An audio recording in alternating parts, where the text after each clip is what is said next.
درس تصوف میں درس سلوک و روحانیت میں حاضر ہیں، اور آج کا موضوع ہے توبہ۔ اور آج کا بیان جن اولیاء ائمہ تصوف جن صوفیاء کرام کی کتابوں سے ہونے جا رہا ہے، ان میں سر فہرست جو ہیں وہ حضرت امام ابو القاسم عشیری رحمۃ اللہ تعالی علیہ کی کتاب رسالہ عشیریہ سے،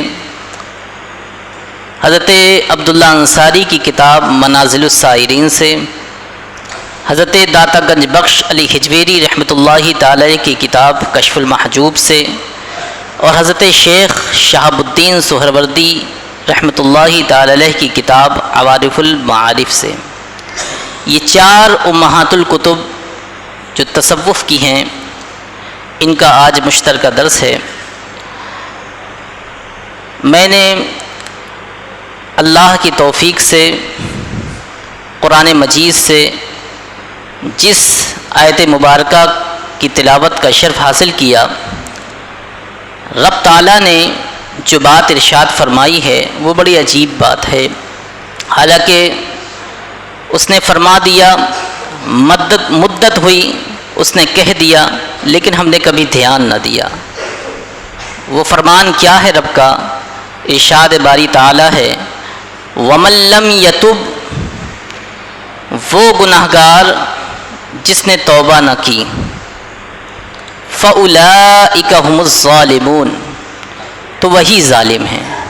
کیا مطلب؟ کہ بندے نے گناہ کیا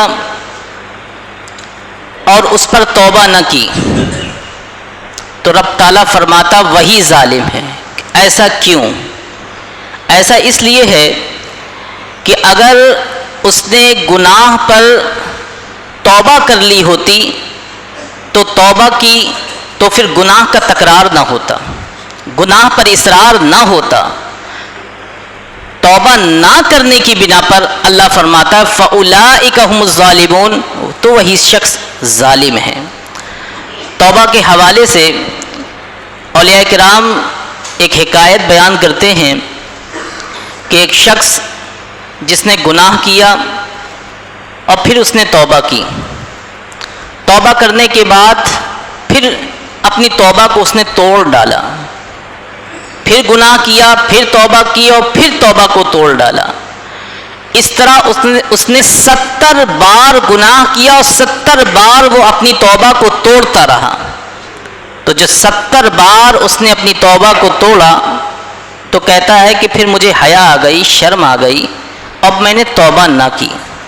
تو وقت کے پیغمبر کے پاس رب نے پیغام بھیجا کہ جاؤ، وحی نازل کی اور کہا کہ جاؤ میرے بندے کو یہ پیغام دے دو کہ اس نے توبہ کیوں نہ کی۔ تو جب وہ پیغمبر اس شخص کے پاس پہنچے رب کا پیغام لے کر، کہا تم نے گناہ کیا اور توبہ نہ کی؟ کہا وجہ یہ ہے کہ میں رب سے مسلسل توبہ کرتا رہا اور اس توبہ کو توڑتا رہا، یہاں تک کہ اس کی تکرار جو 70 کو پہنچ گئی۔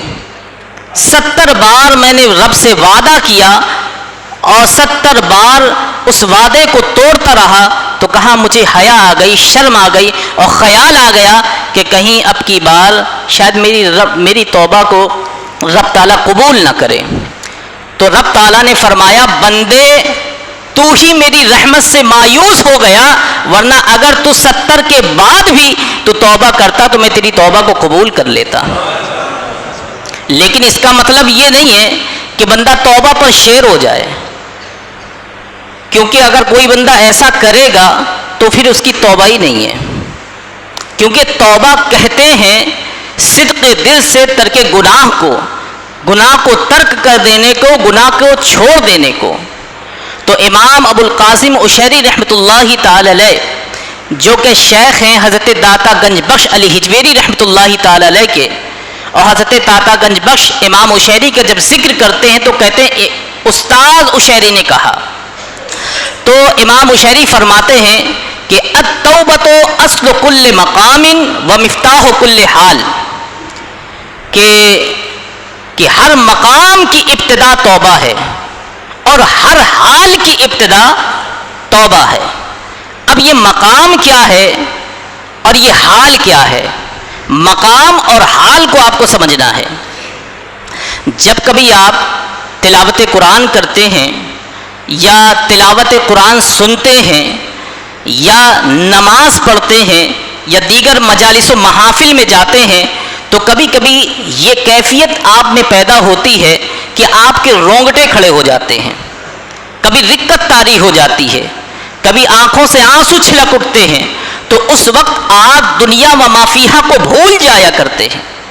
تو یہ کیفیت جو بندے کے اندر پیدا ہوئی تھی، یہ کسی کو 1 لمحہ رہتی ہے، کسی کو 2 لمحہ رہتی ہے، کوئی 1 گھنٹے سے 2 گھنٹے اس کیفیت میں ڈوبا رہتا ہے، کوئی صبح و شام اس کیفیت میں ڈوبا رہتا ہے۔ تو ڈیپینڈ کرتا ہے کہ جو کیفیت اس میں یہ پیدا ہوئی تھی، اس میں یہ کیفیت کتنی دیر رہی اور اس کیفیت کی کیفیت کیا تھی، جو کیفیت آئی اور چلی گئی۔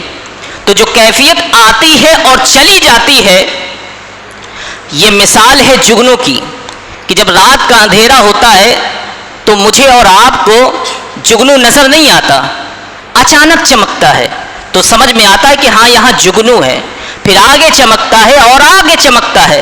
تو جو کیفیت آتی ہے اور چلی جاتی ہے، یہ اسی جگنو کی طرح ہے، یہ اسی جگنو کی طرح ہے۔ اچھا آپ ذرا غور کریں کہ جب یہ کیفیت آپ کے دل پر وارد ہوتی ہے اور زائل ہو جاتی ہے، اس وقت یہ کیفیت انسان کو ہلکا کر دیتی ہے، اس وقت یہ کیفیت انسان کے اندر ایک سرور پیدا کر دیتی ہے، خوشی پیدا کر دیتی ہے۔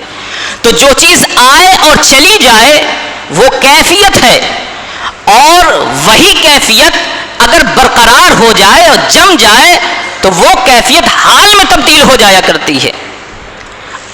اور اچھا کبھی آپ نے سنا ہوگا کہ بعض اوقات لوگ یہ کہہ دیتے ہیں کہ جناب یہ صاحب کیفیت ہیں، تو سننے والے سمجھتے ہیں کہ جناب بڑی شان بیان کر دی گئی، لیکن جو عارف لوگ ہوتے ہیں وہ جانتے ہیں کہ انہوں نے کیا، کسی نے جس کے بارے میں اہل کیفیت کہا ہے یہ کیا کہا ہے، اور کسی کے بارے میں کہتے ہیں کہ یہ اہل حال ہے۔ تو جب کیفیت جم جائے، برقرار ہو جائے تو اسے حال کہتے ہیں۔ تو امام شعری کہتے ہیں وَمِفْتَاحُ كُلِّ حال، ہر حال کی چابی ہے۔ تو اگر آپ یہ چاہتے ہیں کہ آپ کے اندر ایمانی کیفیت برقرار ہو جائے اور آپ کو حال نصیب ہو جائے، تو کسی بھی کیفیت کو حال سے بدلنے کے لیے توبہ اس کی کنجی ہے، ورنہ کیفیت آتی رہے گی اور جاتی رہے گی۔ صحیح مسلم کی حدیث پاک ہے کہ حضرت حنظلہ رضی اللہ تعالی عنہ زارو قطار رو رہے ہیں، اور وہ روتے ہوئے حضور کی بارگاہ پہنچ جا رہے ہیں۔ راستے میں حضرت سیدنا صدیق اکبر رضی اللہ تعالیٰ عنہ سے ملاقات ہو گئی، اور حضرت حنظلہ کو زارو قطار جب روتے ہوئے دیکھا تو، اور حضرت حنظلہ کہہ رہے ہیں کہ حنظلہ منافق ہو گیا، حنظلہ منافق ہو گیا۔ سیدنا صدیق اکبر رضی اللہ تعالیٰ عنہ نے فرمایا حنظلہ بات کیا ہے، ماجرا کیا ہے، چلو ہم حضور کی بارگاہ چلتے ہیں۔ آپ ذرا غور کریں یہ کون لوگ ہیں؟ یہ صحابی رسول ہیں، حضور کی بارگاہ میں بیٹھنے والے ہیں، حضور کی صحبت و قربت میں رہنے والے ہیں، حضور کے دامن سے پھوٹتی شعاؤں کو اپنے اندر جذب کرنے والے لوگ ہیں۔ اگر انہیں اتنا بھی نقصان ہو جائے، اتنا سا بھی خسارہ ہو جائے، تو کہتے ہیں کہ میں اپنے حال پر مست ہیں۔ رب تعالیٰ فرماتا وَالْعَصْرِ إِنَّ الْإِنسَانَ لَفِي خُسْرٍ، زمانے کی قسم کہ انسان خسارے میں ہے۔ تو ہماری ساری زندگی خسارہ بن جا رہی ہے، اور ہمیں فکر ہی نہیں، اور ہمیں محسوس ہی نہیں، احساس ہی نہیں کہ ہم کس